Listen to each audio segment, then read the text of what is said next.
한국 심판의 편파 판정 때문이라고 하기에는 중국 국가대표팀의 전력은 너무도 약했고 양팀 통틀어 카드가 단 한 장만 나왔다는 것에서 판정의 일관성 또한 있었다고 판단된다. 결국 중요한 것은 골을 넣어줘야 할 때 넣지 못하는 공격수들과 걷어내기 급급한 수비수들. 이것이 중국의 현실이며 아시안컵에 참가한 국가 중 유일하게 퇴보하고 있는 팀이라는 평가를 받기 충분하였다. 결국 중국 축구가 또다시 망신 또 대망신을 당했습니다.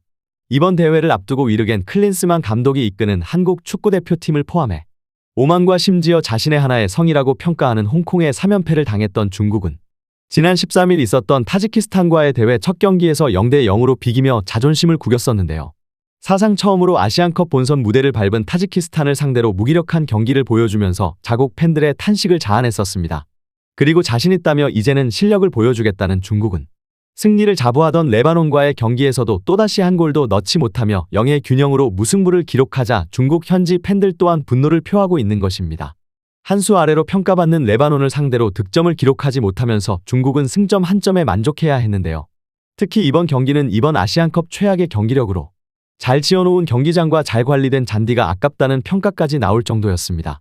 전반 초반 있었던 레바논의 거친 파울로 중국 선수는 얼굴에 상처까지 입었지만 오프사이드 이후의 장면으로 아무런 카드 없이 경기가 진행되었고 참지 않는 중국 선수들은 소림축구를 꺼내들며 레바논 선수들을 폭행하는 장면이 나오고 레바논 선수들 또한 거친 플레이와 특유의 드러눕기, 침대축구까지 보여주는 최악의 경기를 선사했습니다. 이뿐 아니라 후반 20분 결정적인 세컨볼 찬스에서 빈 골대에 자신 앞으로 떨어진 공을 넣지 못하는 우레이의 모습에 중국 네티즌들은 분노를 표하고 있습니다. 경기가 끝난 후 중국 현지에서는 예상치 못한 반응들이 쏟아지고 있습니다. 중국이 못한 것은 맞지만 이번에는 한국 주심이 지난 한국과 바레인과의 경기의 판정에 불만을 가진 것처럼 중국 팀에 불리한 편파 판정을 내렸다는 어처구니 없는 주장이 계속해서 나오고 있는 것입니다. 특히나 지난번 한국과 바레인전에서 주심으로 나섰던 중국 심판의 판정에 대해 중국 매체들은 한국 선수들이 받을 만한 카드였고 바레인에게 카드를 주지 않은 일관성에 대해서는 심판의 재량권이기 때문에 공정하고 당당한 결과였다라며 오심이나 편파 판정이 없었다고 주장했는데요. 하지만 이번에는 자신들의 경기 내용에 대해서는 전혀 관심이 없는 모습으로 오직 한국 심판의 판정 때문에 패배하였다는 어처구니 없는 주장을 하고 있는 것입니다. 한국 심판은 지난 한국과 바레인전에 중국 심판의 판정에 항의라도 하듯 일방적으로 레바논 팀의 판정을 들어줄 뿐이었다. 자랑스러운 중화의 전사들은 바레인에게 패배한 것이 아니다. 치졸한 한국 심판단 한 명에게 패배한 것이다. 이런 여론몰이를 이어가기 위해 중국 기자는 경기가 끝난 후 중국팀 국가대표 감독인 얀코비치 감독에게 오늘 경기에 책임을 물으며 강하게 질책할 뿐 아니라 심판 판정에 대한 질문이 아닌 국적까지 언급하며 한국 심판의 판정에 대해 어떻게 생각하냐는 정말 믿기 힘든 질문을 날렸는데요. 하지만 얀코비치 감독의 팩트 폭행의 기자회견장은 숙연해질 뿐이었습니다. 모두가 기대했었던 경기이고 이 경기를 위해 많은 노력을 했지만 결과가 무승부였다는 데에 굉장히 실망스럽고 또 경기를 기대해준 팬 여러분께 죄송한 마음뿐입니다. 우리의 이상은 높은 곳에 있지만 현실은 그렇지 못하다는 것이 잘 드러난 경기였습니다. 모든 결과는 감독인 저희 책임이고 제가 부족했던 것 같습니다. 하지만 경기장 위에서 우리가 준비했었던 것을 아무것도 하지 못한다면 그것은 누구의 책임을 논하기 전에 우리 자신을 뒤돌아봐야 합니다. 수비와 미드필더 그리고 미드필더와 공격수 간의 공간이 너무 넓었고 패스는 계속해서 발밑이 아닌 상대 진영으로 넘어갔습니다.